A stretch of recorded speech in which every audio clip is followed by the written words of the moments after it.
Hey, it's Scott. Welcome back to the show. Spin Magazine's lip service, Vogue calls her pop's next powerhouse. My next artist is the exciting new British singer-songwriter Griff. Amongst her friends, she calls Taylor Swift, Chris Martin from Coldplay. She has an exciting new record out, Vertigo Volume 2. She's on tour everywhere in March. She's selling out. She's one of the best new artists around. And I welcome to the show in just a moment, Griff.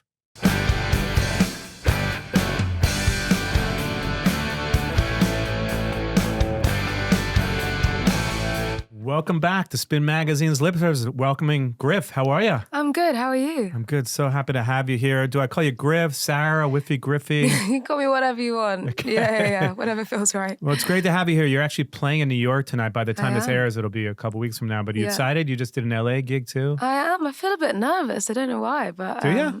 Yeah, I think I haven't played my own shows in a while. So it is nerve-wracking kind of playing to people that have actually bought tickets for me, but it's cool. I'm excited. It's fascinating because you really only did like one gig before lockdown and then you got your deal. Like that never happens. People just don't get a deal like out of the blue like that because I feel like maybe you would have gigged for years, but you did one gig and then lockdown and then you were off to the races, right? Kind of, yeah, I guess so. I signed my record deal before when I left school and then, I pretty much just did one showcase to like 200 people in London and then, the world just went upside down and it was kind of crazy. And then I just had to figure out how to keep going in that time. Yeah. It was meant to be if it happened that quickly for sure. But take me back to the beginning about growing up and where you grew up. You grew up right outside of London, I believe, right? Yeah. Kind of a small town, like 5,000 people or something. Yeah, exactly. It's a really tiny village. It's called Kings Langley. I tried to pronounce that, but I said, and then it's in, what's the name of the city? It's in Hertfordshire. Hertfordshire. Hertfordshire. Which is the county, and then you got Watford, and then you got Kings Langley, which is like a really, really tiny village, and it's just kind of like grass and pubs and old people. So I do a really bad British accent. I was going to do it for you, but you're right. You know what I mean? Because I always watch these like Oasis documentaries, and every other word is like, do you know what I mean? Do you know what I mean? But and I'm like, what is that? What mean what? Yeah. Also, I guess they're northern as well, but there's many an accent in London. But yeah. I was trying to pronounce it. And so talk to me about growing up and your family, because your family took in a lot of fosters growing up, which is pretty untraditional. Yeah, I grew up, mum's Chinese and immigrated post-Vietnam War. So she kind of was born in that time and then, came over to the UK, met my dad, who's Jamaican. And then, I've got two older brothers, and then around 8 years old, my family started fostering kids. So I just got very used to having... just to kind of, just taking in kids and kids becoming part of the family, but also leaving and quite transient siblings almost, yeah. Is that hard when you become close to someone and then you have this bond and then like, I don't know, is it a year or 6 months? How long did they stay with you? Our first placement actually when I was 8, they came as an emergency, which is when essentially social services say, we just need you to take them right now while we figure out what's happening and where their long time going to go. And then, so we took them in that evening, and then that evening turned into 4 years, which is crazy. Wow. We've had kids for a week. We've had kids for as long as 4 years. And so how many kind of brothers and sisters do you really have that are not real ones, but I guess you're foster? Well, I guess, we've probably looked after over 20 kids over the years, and we still stay in touch with a good handful of them, and a lot of them are teenagers now, which is crazy. So your family's like 25, 30 people at this point. I guess so, yeah. We're just multiplying by the day, My mum still fosters, so it's still evolving, And your dad was a singer, and your mom sang a little bit too, right? Mum didn't sing. Dad sings, but was never a singer, if that makes sense. Like, he sung in church and has an amazing voice, but like, he works in IT, so he definitely never got the opportunities I did.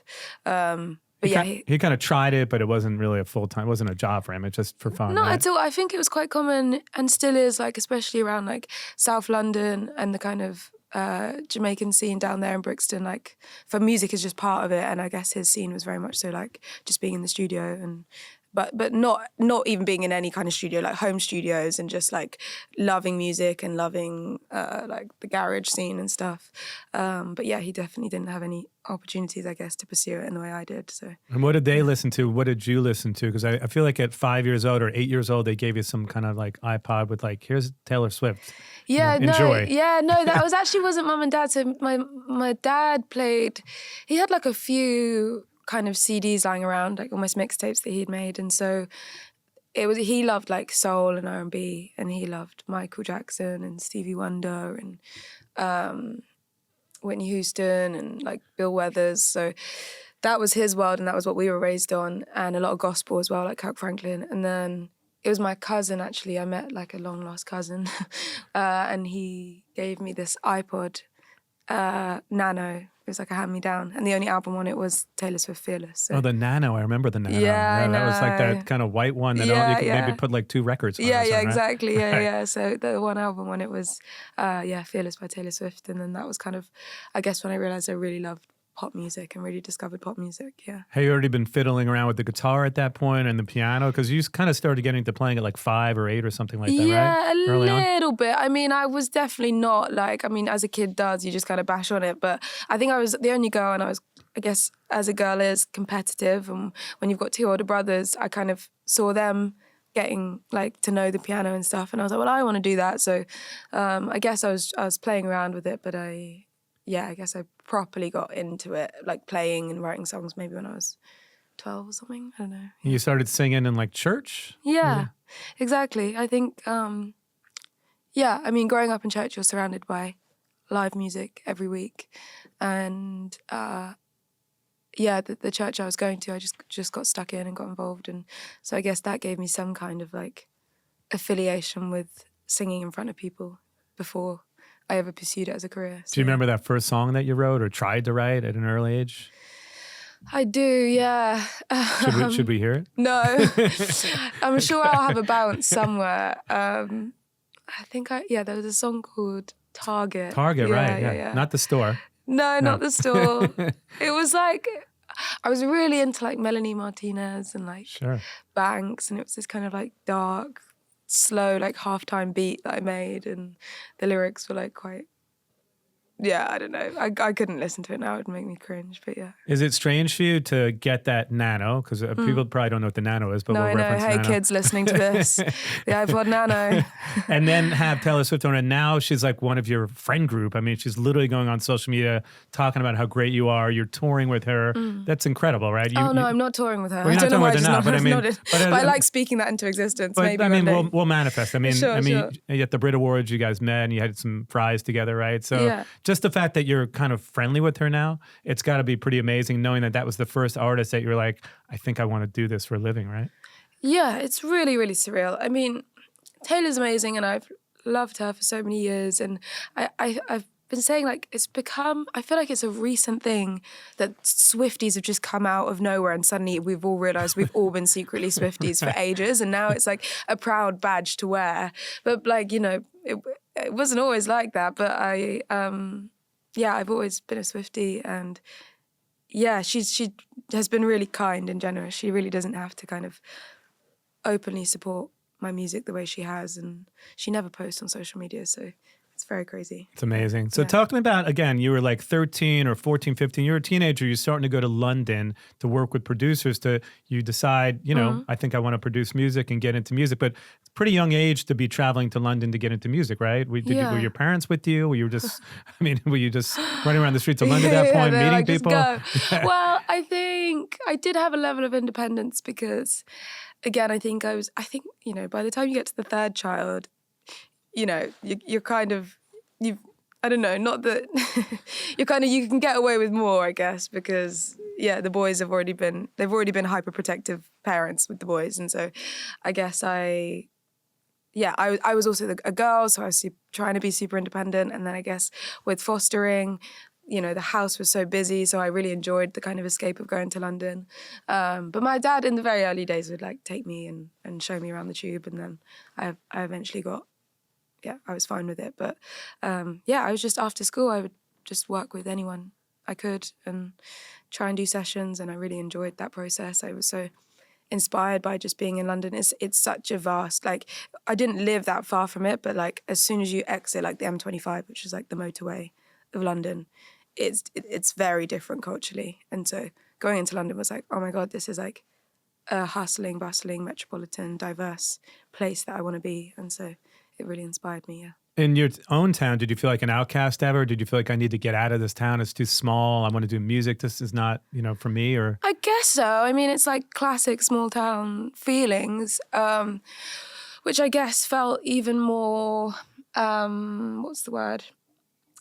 exacerbated. Is that the word? I don't know. It felt even more intense, I guess, for my household because I guess we looked very different to everyone else. Culturally, we were completely different. And even just, the fact that we fostered, so even going to school, like the whole makeup of my home life was so completely different to anyone in school that I was always so aware of like the difference in how I looked and how I was raised and what was going on at home versus what I was trying to fit in to at school. So because the story goes at like 10 years old, I think you start teaching yourself logic, which is young, again, to learn logic. It was around that time, yeah. I think every time I tell the story, I'm like mixing up the numbers. I think I was in my teens. It was really early teens, yeah. It was like my dad really loves music. And well, I think he would always mess around on like Fruity Loops and Cubase, actually. I remember having Cubase for a little bit. And then he finally because I guess Cubase and Fruity Loops were free. And then I guess he finally like bought Logic and bought a Mac, which was a huge deal. Like, yeah. Again, like right now, the iPad kid is such a common term. Like all these kids are running around with these iPads, but like for us, it was like to have a Mac in the house is insane. So it was my brother. Was it one of the ones Luke. with the green, like the back, the plastic one that had the green back, or was it? No, it was one of the like more recent ones, but it was like still like a heavy boy, you know, like it was a big thing. But my dad got it for my brother, and yeah, I guess whenever my brother wasn't on it, I would just like go on it myself and try and figure it out myself. Were your friends calling you, hey, Sarah, come to this, we want to play in the yard? You're like, no, I'm working on producing some music here. I got a couple tracks I just made and some beats. Yeah. Was that going on for you? No. Because firstly, I didn't love talking about the fact that I did music in school. It was my thing. And I didn't feel like any people would really understand it anyways. So yeah, I never spoke about it. And also I lived quite far away from my school. I mean, this is probably like quite boring detail, but again, public transport isn't a thing in Hertfordshire. So my social life was already a bit cut off from school. It wasn't like I could just walk down to the common because So I was already like a little bit removed from all of that. So that was kind of what I did to fill my time, Were any of your friends into music, or was it just you? You kind of had this secret thing you were doing on the side and...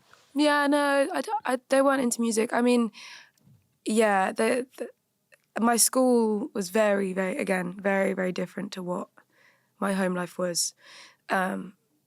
Very middle class and just different. So, yeah, no, they were into like, hockey and netball or whatever. And I guess while I was in school, I would try my best to present in that world. But it definitely didn't feel like somewhere I could, belong in, which is, I guess, why I never spoke about music, because it probably would have gone over all of my friends' heads. Our show today is brought to you by the fine folks at Sonos. I have to take a moment to talk to you about my favorite speakers on the planet. First impressions, open up the box, some of the sleekest speakers I've ever seen in my life. Sonos has hands down been my favorite speaker brand for years, especially as a touring musician myself. I've used all types of speakers throughout my career, and I gotta tell you, Sonos beats them all for sound quality and ease of use. I recently got the Beam soundbar and the extra subwoofer, plugged it in, super easy to use, and I gotta tell you, my room fills up with sound like no one's business. The Beam soundbar is the clearest dialogue, such insane bass, especially when hooked up to my extra subwoofer. My homeroom shakes. It literally fills up my bedroom with so much sound. Lately, I've also been using the Arc soundbar for my living room TV. It's super easy to connect to. I was able to seamlessly hook it up. It's sleek and it blends right into my space. The Arc soundbar has really changed the way that I watch TV and movies. I'll have some friends over, I'll hook it up to the extra subwoofer, and it really helps to create that intense surround sound. The design's immaculate, it looks great below my TV in my living room, and my favorite thing about Sonos speakers is how easy they are to use. You can set them up in under 20 minutes or so. The sound's incredible, they look incredible, and they are the best gift you can buy for anyone. Head over to Sonos.com to learn more and find gifts for every listener on your list. Yeah, so how do you go and get this record deal when you really don't know anyone in the business? In like 2019 or so, you end up signing to Warner Brothers, which is amazing because huge label. We love Warner Brothers, by the way. And it's like, it's fascinating to me, like, how do you get a deal at that point? Because you're just in your bedroom at a certain point creating music. Do you know anyone in the industry, or are you just sort of like deciding, let me get a manager, let me reach out to people? I think SoundCloud might have had a sort of a play in the way that you got signed, right, early on? Yeah, so SoundCloud and church. I guess one of the one of the many beautiful things about church is that it does foster a community of people that are creative and value music. And so there are a lot of musicians in church, which is kind of how I would, try and work with any of them or any of their mates or whatever. And so that was how I started getting into sessions and started doing writing sessions. And then I guess also to do sessions and to get in with the names you want to get in with, I just had a SoundCloud link full of demos just so that people could hear what I would write. And I guess that SoundCloud link got around a little bit. And I'm trying to remember, I think there was a day where I think one of the labels or A&Rs must have had a song on that link. It was a private SoundCloud link. And it kind of, how it works a lot of the time with majors is once one catches onto it, they all kind of want to get on board. Yeah, they want to buzz around. It's like a whole thing. So I think it created a little bit of a moment where suddenly I was getting introduced to a lot of execs and stuff, and people were talking to me about deals, and I didn't know the difference between a publishing or a record deal or a distribution deal or any of it. It was quite overwhelming. But because you're still in school at that point, right? Still in school, still doing A-levels, studying, and studying quite hard as well.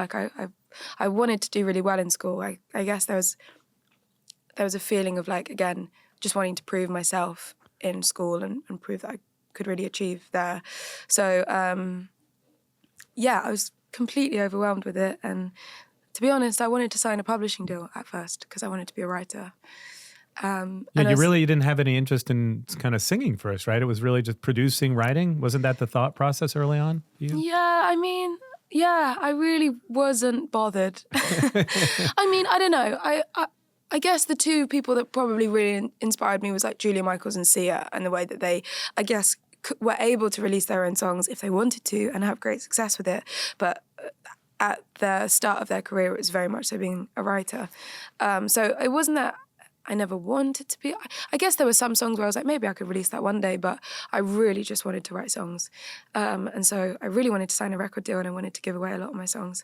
But to be honest, on a very practical sense, your publishing deal becomes worth a lot more when you sign a major record deal, because obviously then your publisher goes, oh, well, she's guaranteed to have a major label album come out at some point.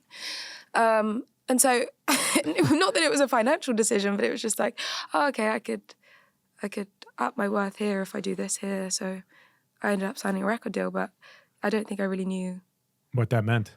I knew what it meant. I didn't know what it would look like. I didn't know how intense it would be. I didn't know how much pressure there would be on it. I just kind of was okay, I've got some music, I could put it out. So. And how do you decide who to trust at that point? Because you are a teenager, you get a record deal, and it's people are coming at you from all ends. It's hey, I'm an agent, I'm a manager, I'm Warner Brothers, and that's a big corporation. Yeah. But do you have a sense of let me just go with whatever's happening and trust my instinct, or were people guiding you at that point? A bit of both. I really trusted my manager, DeLeon. He met me when I was 15. So he's played a really big role in kind of, I guess, pastoring me in those decisions. And then I met my lawyer really early on, who's I also trusted and whose job, I guess, is to be impartial in all of these and back my corner. But also to even find them, you've got to have a level of gut. So I remember really feeling stressed about who to trust and to know whether it was just smoke or not. And I guess the only thing it came down to was I remember praying a lot about it and just really having to I guess trust God with it and just go okay, I'm gonna go in this direction and I hope it gets blessed and I hope doors open. And so that was kind of how it happened. Yeah. Who were you playing music for early on? Do you have your best friend Rose? I think that's still one of your best friends, yeah, right? she's my best. So are you playing music for her and your family and all the foster kids? You're listen to this song I wrote. Did they validate, this is really good, Sarah? Or was it just you were keeping it all to yourself at that point? Yeah, no, I really, and I still, weirdly, ironically, can't stand playing music for people. Well, someone's got to hear it to know it's good, I right? break out in cold sweats. Honestly, to this day now, I'm I can't do it. I always wrote songs because I just wanted to listen to them. And because I enjoyed the process of making and being able to make something that I had in my head and then So no, I never played it to anyone. But I felt okay playing it to people in like a music context. But anyone who didn't know me from music, like I didn't mind playing it to a producer, I guess, or like a label when I was just getting started. But if you know me, I guess, as Sarah, or you know me just as my everyday life, it like freaks me out that you would hear a song to this day. And I think that feeling's like grown, which is why, again, I think the artist thing didn't feel too natural, because I don't actually get any kick out of putting a song out into the world. I get a real high out of writing them, and then putting them out into the world is like very stressful. And Warner's didn't want you to showcase at that point? They weren't like, let's see you play, or they just signed you without kind of ever seeing you perform at that point? They actually came down. They came down to church. Actually, Oh, they did. It was my A&R and the president at the time, Phil Christie. You were playing original songs in the church? No, it wasn't like, original. I was like obviously just doing like right. praise and worship. And they came down, and I guess that was maybe enough. That was it. Yeah. Amazing. Yeah. Well, they definitely had faith in you because it worked. They did. Lip Service will be back in just a moment. Friends, some of you that know me well know that I'm a huge foodie. If you check out our top fives, you know there's always a food conversation to be had. That's why I want to talk to you about my favorite cookware on the planet, in the world. That is Hexclad. Hexclad is not only my favorite cookware, it's also Gordon Ramsay's. And as you know, he's a tough critic. If it's good enough for Gordon Ramsay, it must be good enough for me and my cooking. Let me talk to you about Hexclad. Hexclad revolutionized the cookware industry with their all-in-one hybrid pan. Their nonstick features and versatility of your grandma's cast iron and durability to last a few lifetimes are just some of the great reasons to use Hexclad. Hexclad has a lifetime warranty. These are literally the last pots and pans you'll ever have to buy, which is amazing. Check out their 6-piece set. You can cook just about anything in it. I'm cooking eggs, steak, seafood pasta, and you name it in their pans. It's great for cooking a steak on date night or having a dinner party and showing off your cooking skills. My specialty is chicken parmesan, and I think the best eggs that you'll ever taste. Thanks to Gordon Ramsay for the cooking tips. Anyone you buy these for will definitely thank you. Check out the link, hexclad.com/lips. That's hexclad.com/LIPPS for 10% off cookware for a limited time only. Head over to hexclad.com now. And don't forget, you'll get 10% off cookware at hexclad.com/lips. Happy cooking and bon appetit. So talking about Mirror Talk, because you end up getting signed. That's the first song you put out. And what's like the backstory behind that song? What does it mean to you at this point in your career? Yeah, gosh. I mean, that kind of first batch, an EP of songs, I guess, they were songs I wrote not expecting anyone to hear them. Again, I was in very demo form at that point. I was almost writing songs in order to get me into more rooms. So, Mirror Talk was a song I had, but I didn't think it would come out. But I love that it did, and I love that it was what started this journey. But yeah, it feels like a different time for sure. Was it amazing, the reaction that you got? Because I know you talk about not wanting people to hear it in a sense, but obviously a lot of people loved it and embraced it. Yeah. And you have such amazing fans at this point. I mean, again, we'll get into stories about Chris Martin and Dua Lipa and all the people you've been working with and touring with and things like that. But was it incredible to have the response that you did? I mean, did you not expect that for the record to take off like it did? I can't remember what I felt. I felt, I don't know, that every person in the creative industry, I think, will always be their worst critic. Right. And I don't think we'll ever feel satisfied. And that's not to say you're not so grateful and overwhelmed that you're actually doing this as a job, but you almost torture yourself and going, was it enough? And so I guess it wasn't like, wow, it's happened. It was just like, okay, that's come out into the world. I guess I got to keep going. And I think during that, also no one really gives you a manual as to like what it is to be an artist. So I think about that time, and it was more just like a real boot camp of like, okay, straight in, things are out now, and like this is what it is to be on camera and to self-promote and, you know, pick your singles and all that kind of stuff. It's like, you learn on the job. It was a crazy time. Talk about that for a moment, because the business of music is interesting, right? And a lot of people don't know what goes on behind the scenes, right? So you almost had like a crash course into the business of music. And at this point, what do you think? How's your relationship with the business of music? Because you're an artist, and at the end of the day, like some people love it. So we were talking about social media for a minute. Yeah. It's a necessary evil, but we kind of all secretly hate it. Yeah. But we know that it's part of the gig, right? Yeah. So what's your relationship with the business of music at this point? Ooh, at that point or at this point now? Well, I guess both, right? Because Both, initially yeah. starting, you're a kid and you don't know what's what. Yeah, And yeah. now, you've had some time, you've toured. Yeah. You've toured with a lot of great artists. Yeah. At that point, I don't know. I guess I was, just learning the ropes. Like, there's a lot of terminology. Like, I remember even going into meetings with, like, again, publishers and labels, and there's so much terminology. I didn't know what people were talking about. Like, I remember sitting with a publisher, and they were just like, "Yeah, and we can really help get you sync." And I was like, "What the fuck is sync? Like an It should actual come with sink? Like I'm picturing an actual kitchen sink."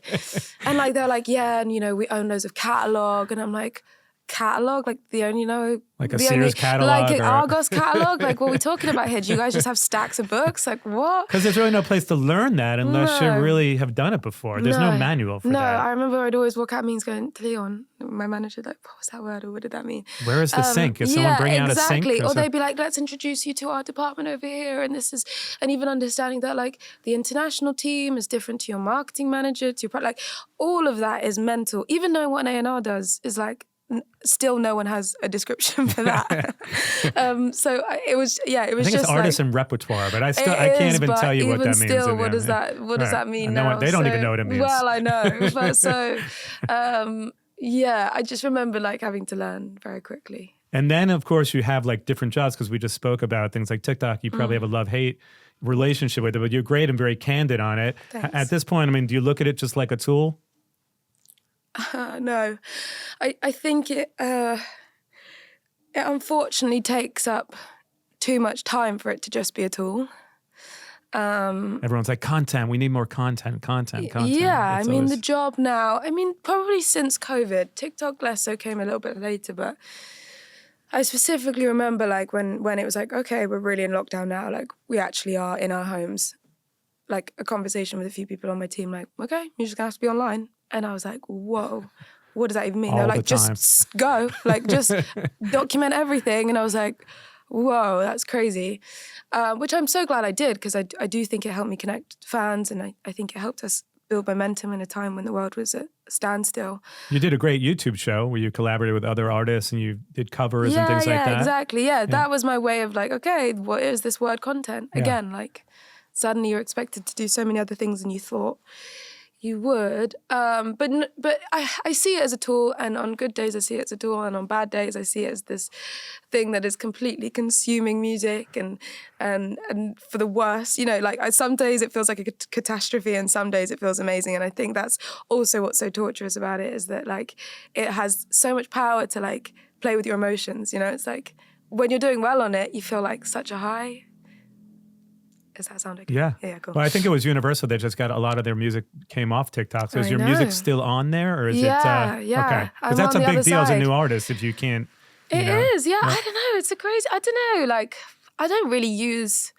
I find the whole like I wrote the song of the summer, let me lip sync it to the camera like thing. I've never really done that, so I don't think even if my music wasn't on there, like I guess I sing a lot on there, but it's not my actual sound. I guess I don't know. But it's a whole contentious point right now. I think the industry is really trying to catch up with it and figure out what it means and how to utilize it and not let it I don't think ruin it's going everything. anywhere. I think we look at like things like many years ago, and I'm not sure how much you remember like the Napster days, right? But people were like I don't know stealing. Napster. Well, people were stealing music, and Napster came I wouldn't up. know because I always listen to music so legally, So then it obviously became the streaming services years later. But I think it was one of those things we just had to, realize that, the physical vinyl album and the cassettes, they were all going away years ago, and we had to just adapt. So it's not going anywhere. It's just a way to, you're right, we have to figure out a way to coexist within it. Yeah. And at the end of the day, like I said, for an artist like yourself, I think it's been great because people discover you through it. So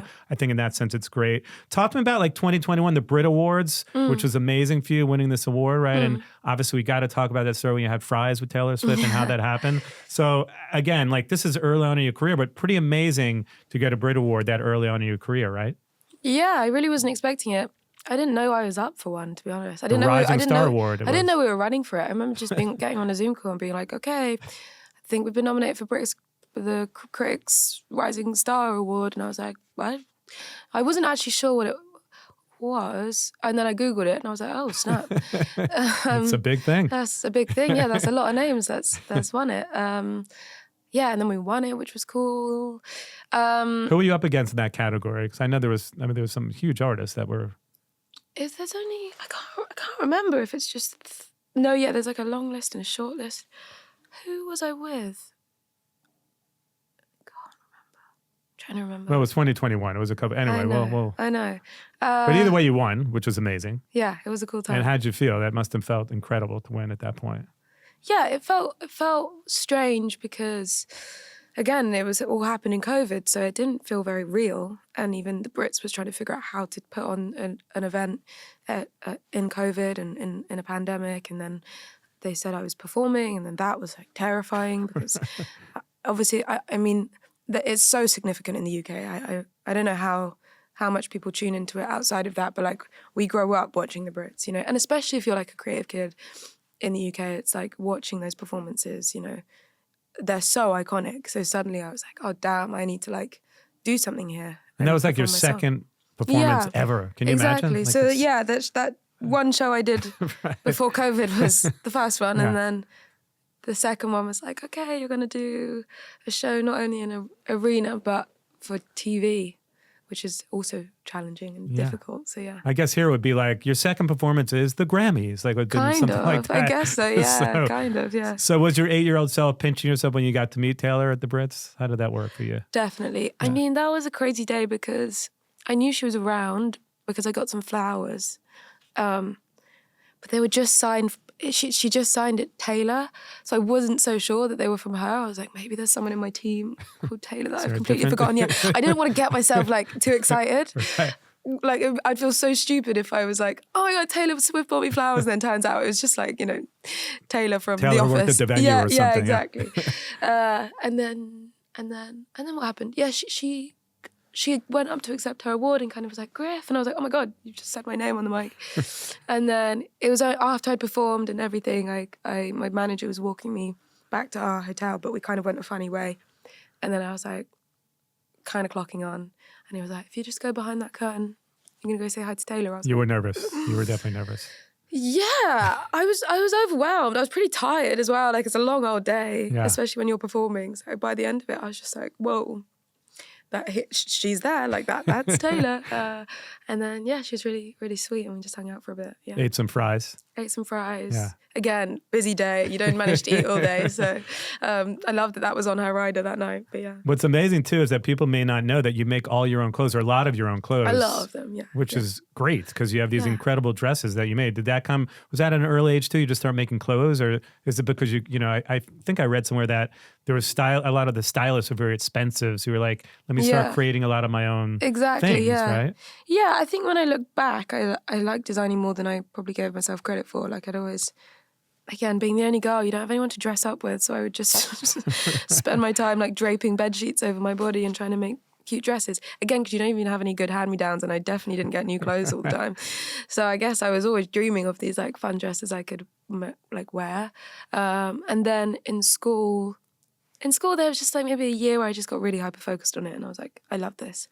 And I was researching like crazy, and I wanted to know the history of all the fashion houses, and I wanted to be able to look at a runway look and go, that's Galliano, or, that was Tom Ford, and I was getting really engrossed in it. And then I took textiles in school and taught myself how to sew. Me and Rose took it.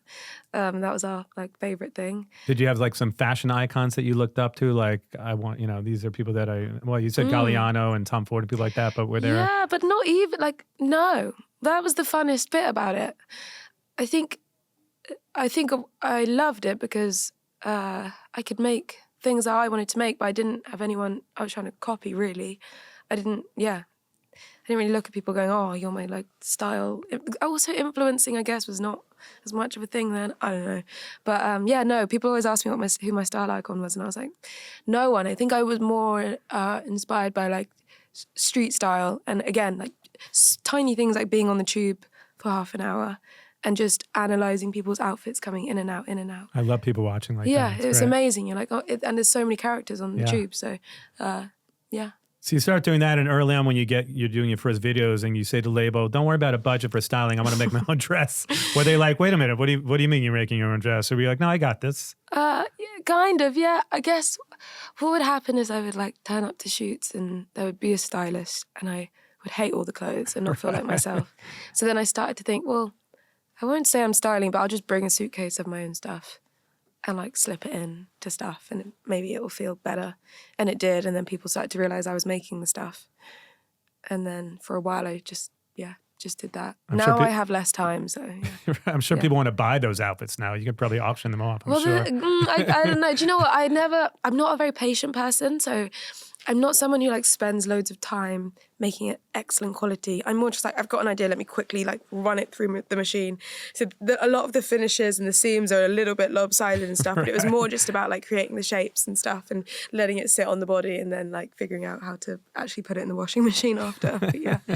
Well, talk to me about the story behind Black Hole, one of your greatest songs, and kind of what that means to you at this point. It's about heartache and finding the humor in heartbreak a little bit. I guess so, yeah. Yeah, I guess it's like quite a melodramatic song. But yeah, I wrote that with my friend Lost Boy and Seba. And I don't know, to be honest, I didn't think it was that great, to be honest, when I first wrote it. I actually remember we wrote it as an idea at the end of the day. And then the next day I was like, right, let's start something afresh. And they were like, do you not want to finish Black Hole? I was like, I don't know. And then even when we did finish it, I was like, it's pretty pop, like, I don't know. So it's funny that was the one that kind of opened all the doors. I guess when you're so close to a song, sometimes it's hard to look at it objectively because it's your baby. They're all your babies. Like people say, what are your favorite songs that you wrote? It's like they're all your children in a sense, right? Exactly, yeah. And yeah, you don't I guess have those fresh ears on it. I think I am probably a terrible A&R in the sense that I'm too emotionally attached to the music to kind of have a big view of what works and what connects and I don't know, what would be successful. Well, you end up putting out your mixtape and you end up touring with some incredible artists, right? So mainly like people like Dua Lipa. What was that like? That must have been a dream come true for you. Again, it just felt like I was thrown Surreal, into right? a new world and Right. into boot camp of how to tour because, again, there's no manual for touring. And then it was like, after COVID, it was like essentially 3 months on the road with Dua.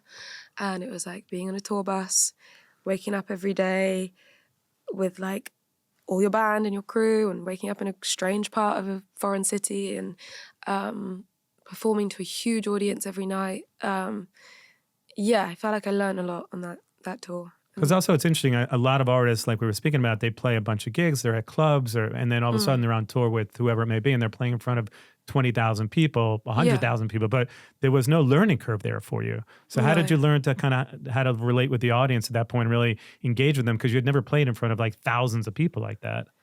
No, yeah. Again, you learn very quickly. I would like get off stage and go, okay, that didn't work. That kind of worked. Okay, that kind of works. And then each time refine it a bit more. But even just small things like you got to do your own glam before you go on and how much time do I need? Or like with support, you rarely ever get a sound check. So going on to stage with no sound check, no levels in your ears. Some nights you go out and you're like, whoa, I can't hear a thing, or the pianos are super loud and I can't hear my own voice. And you're like really thrown into the deep end and you're like picking out crinkled clothes from your suitcase, and like meanwhile you're kind of seeing like you'd say like Dua on a huge scale. He's like got stylists and glam and dancers and got the full production. And then you're like trying to make some kind of show out of like a suitcase. So yeah, it was a fun experience for sure. Amazingly, you even made your own backdrop, I believe, for one of the tours right early on. Yeah, things just cost money, guys, that you don't realize. Right. Suddenly you get into things and you're like, why is this thousands of pounds? Because people don't realize those things could cost $30,000 for the backdrop. Yeah. So you just decided, I love all this DIY stuff that you do, the clothes, and then you're like, let me make my own backdrop. Yeah. I mean, and also video costs more. You pay so much money per second, per minute. So a backdrop was probably the easiest way for me to like bring some kind of production to places. And so for some of my shows, I've just painted it and put it up. and Amazing. hope it looks good. Yeah. You've had all these incredible moments. Again, thank you to TikTok because it told me the story about how you met Chris Martin, Oh, really? which is great. And tell the Yeah. story about how that came to be because he played piano on Astronaut. And again, another pinch me moment, I would assume, Yeah. because you haven't been doing this for 30 years. So to have all these iconic Yeah. interactions and you're performing with all these great people, it's pretty amazing. Yeah. What happened? They asked me to open for them in London, and it was just A small thing. Just open for Yeah, Coldplay. yeah, just but- play. We're just doing a thing. Yeah, And- I know, which was surreal. It was really surreal. And I was first on because there were two supports. It was her playing as main support. And I think I did 2 nights and then that was it. And then they asked me back, which was nice, as main support, which was crazy. And so then I went on the road with them around Europe and met Chris, amazing guy. You could tell how nice he is just from the way yeah, he is. he's out a in the pretty world. special human. Were you a fan of Coldplay growing up? I think a subconscious fan. I feel like every single person, even if they don't realize it, is a subconscious fan. And then it's only when you go to the show and you're like, there are so many Coldplay hits. It's So many insane. hits. I think I saw them at the Rose Bowl in LA in front of, Wow. I don't know, like 50,000 people. And you're right. They have like literally 25 hits. 100%. Yeah. So, and the show is like the most insane thing I've ever seen. So, yeah. So then I meet Chris and he's like, oh, how's the music going? And he was very kind enough to give up an evening and listen to some of my songs and 30 songs. about that. Yeah. So he just sits through like 3 albums worth of stuff. And he's like, I like this. I Kind don't of, like yeah. this. I mean, Amazing. back to the point of like, I don't like playing music. Right. I was sitting there literally like so nervous, cross-legged, arms folded, staring down. And I just go, press play. And then like not make any eye contact. And he like stopped the song and he was like, are you all right? Do you want to just, this is great. Like just enjoy it. When you're playing your music for someone like Chris Martin, what kind of feedback does he give you? Do you take that feedback and do you stop working on a song if he's like, this doesn't work for me? Or does it make you work on stuff more if he's really into it at that point? Yeah, I think he was just really encouraging about all of it, to be honest. And it was more just like advice. It wasn't like you have to do this, It was just like, that chorus is great. Go again. Like do it again twice. Or like, the title actually seems like this. Or and so with Astronaut, I guess I played that one, and the production was a lot, and it was really busy. And sometimes I have that habit of when I've had a song for too long, I keep adding and adding and adding. And I turn off, I get less excited by the song and then I add more production to it. And I think that's what happened. And then he was just kind of started playing it on piano.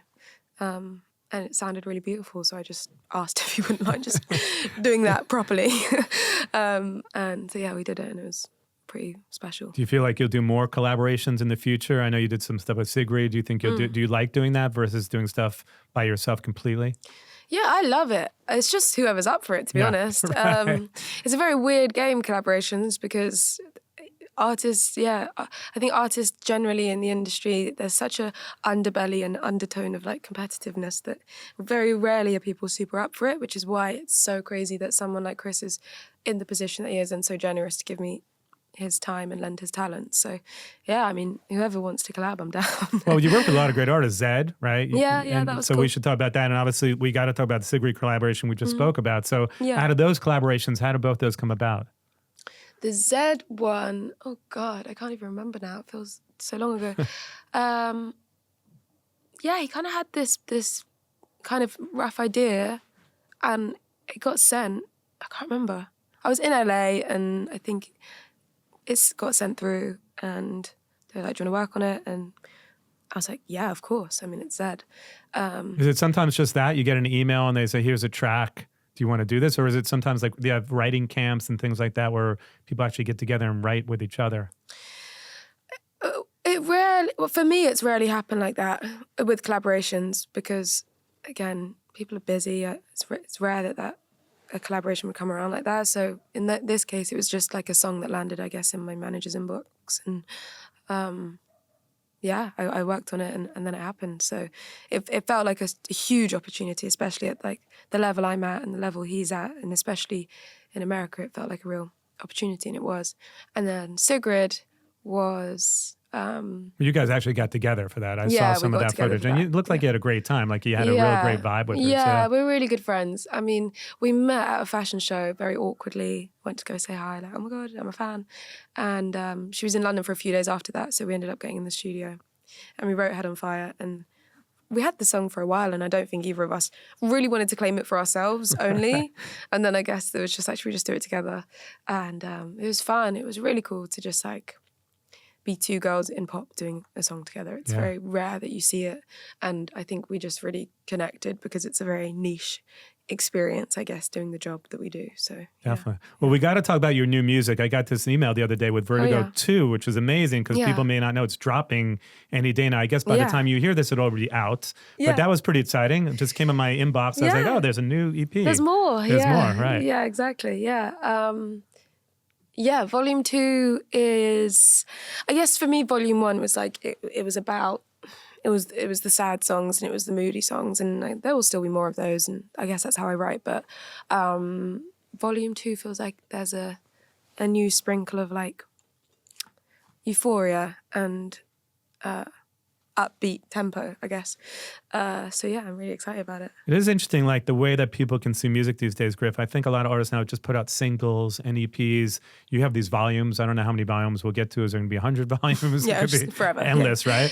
But do you feel like a need to kind of put out a full-length record at some point, or do you love just putting out singles and EPs and just a collection of music like it is? Do you not really think about it in that way? No, I do. I do want to do an actual, I do think there's a lot to be said for being an album artist.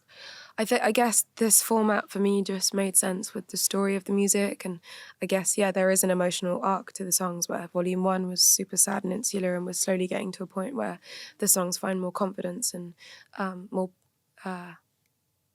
confidence. And then also, again, the way we consume music right now.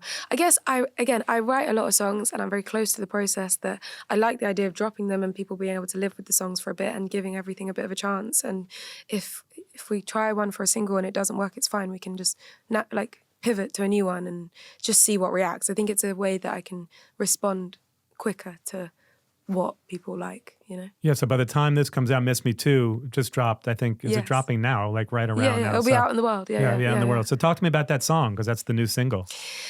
Yeah, Miss Me Too. Well, the way I've written a lot of these songs is in between all of that touring that I did, I'd go back to London, pack up all my music equipment and just like take myself to an Airbnb and try and write. And Miss Me Too, I was like in a cottage and the weather was awful and I was really hitting writer's block just by myself. And so I asked Lost Boy and Seba to come join me for a few days, and we wrote Miss Me Too, which was amazing. It felt like a real breakthrough, and it's a song, I guess, about like missing a past version of yourself that wasn't so low and heavy and heartbroken. So do you like writing by yourself? Because I think you wrote a lot of this in Airbnbs, right? Do you prefer to do that, or do you prefer to have a crew in there and an engineer and write with other people around you? I prefer writing by myself, which is why I found it really hard to write on tour. And it's why I find sessions really hard. I think I enjoy sessions if it's not for me, but if it's for me, I'm like, suddenly my brain is like in pressure mode and it feels too much.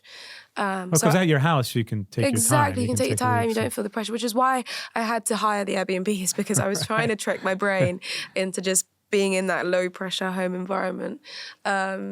So yeah, with all of the new music, there's a very tiny team and essentially 3 friends that I've written some of the songs with, and a lot of them are just by myself.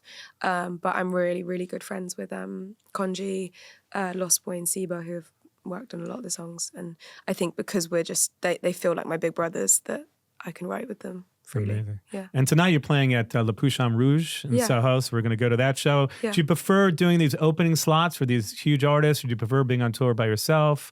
Do you have a preference at this point? I mean, nothing beats knowing that people like really connect with your songs and can sing them back.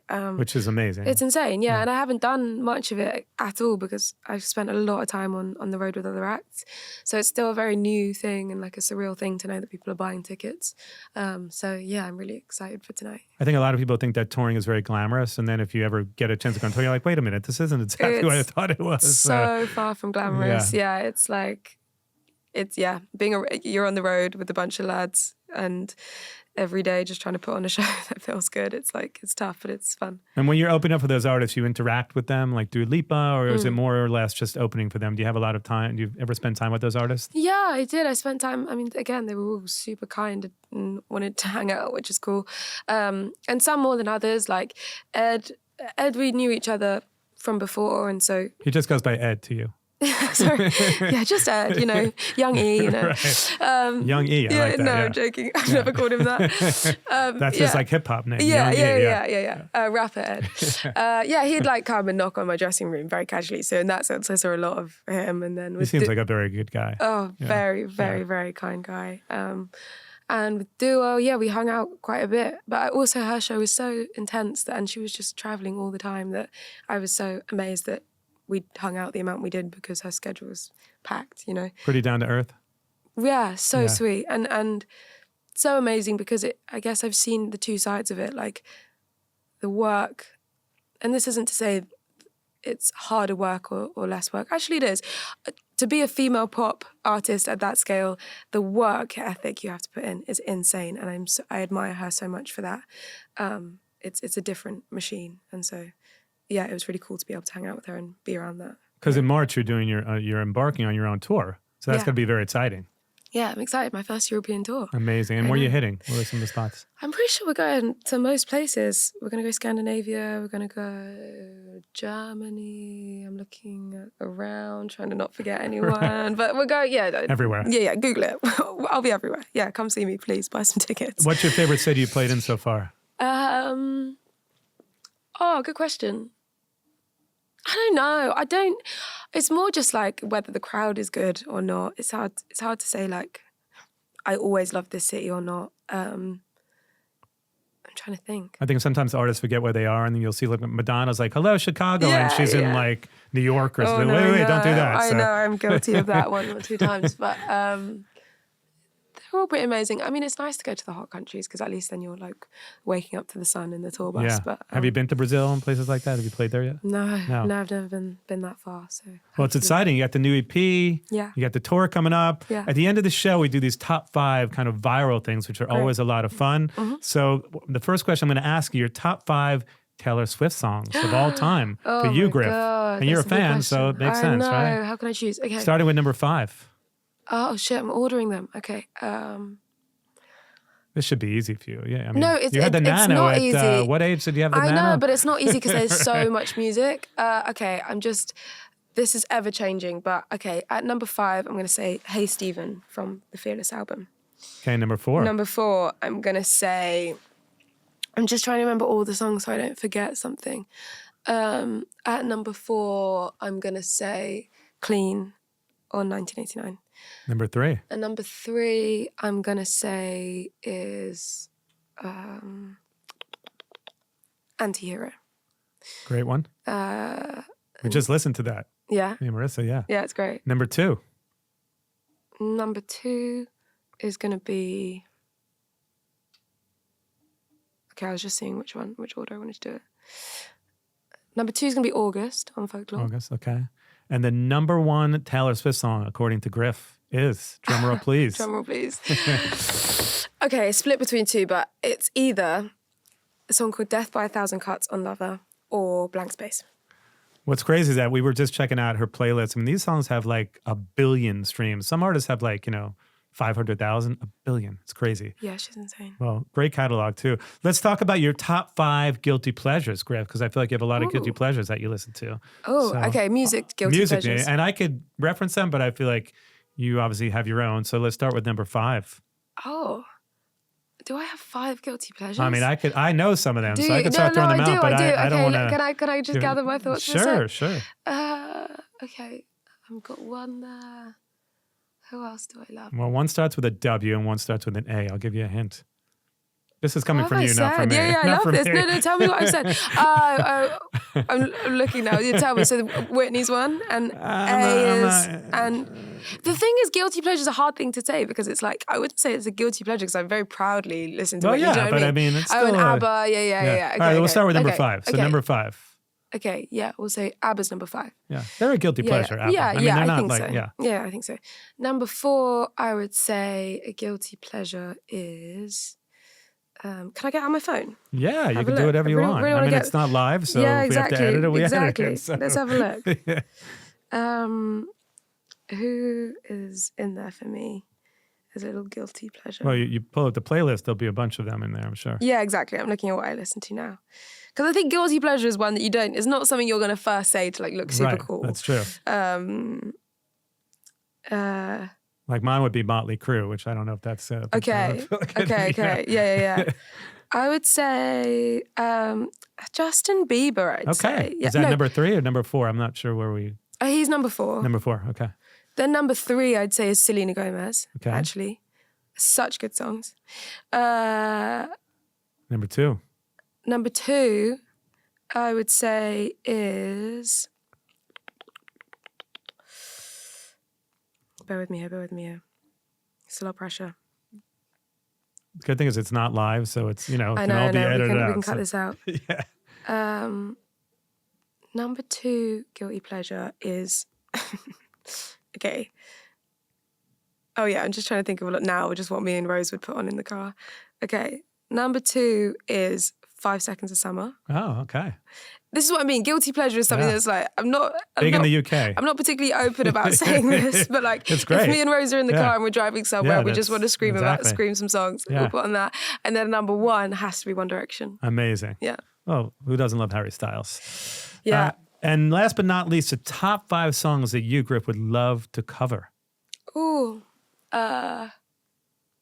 Ones that I haven't covered already, I guess. I know you've covered a lot during lockdown. You did a whole... I love a cover. You love a cover. So starting with number 5. And by the way, you can break out the phone too if you need to, because I understand these are always like... on the spot, I know. I'm also a very indecisive person. Yeah. Songs that I would love to cover. Okay. These are not frozen in time. They could change. They can but change. this is like... Yeah, I know. For I this feel like moment, you're going to hold me to this. These are your top 5 songs that you'd like to cover. In this starting with moment, number 5. Okay, number 5, I'm going to say Yebba Evergreen. Okay. Number 4. Number 4, maybe Circles by Post Malone. Oh, good one. Yeah. Might there be a T Swift song in there? Oh yeah, of course. Oh, I don't want to. No, I like it. I definitely don't want to. I like the inspiration. It's good. Influence the list at all. I know. I like the inspiration. Okay, we're on number 3. Number 3, I would say. I'm just again going through the discography. Sure. There's so many songs. Yeah. Number 3, I would say August by Taylor Swift. Okay.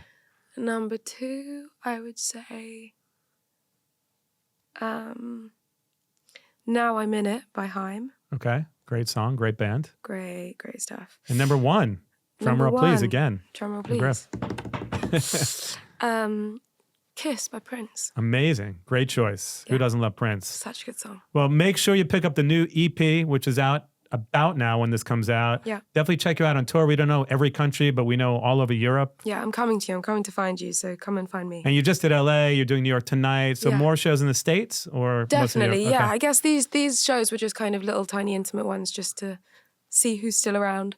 But an actual tour will come soon. Yeah. Well, Vertigo 3, 4, and 5. You're welcome back anytime. We love Thank having you you here. so This was a lot of much. fun. Thank you for having Awesome. me. Thanks for coming. I appreciate Cheers. you. Thank you. Thanks.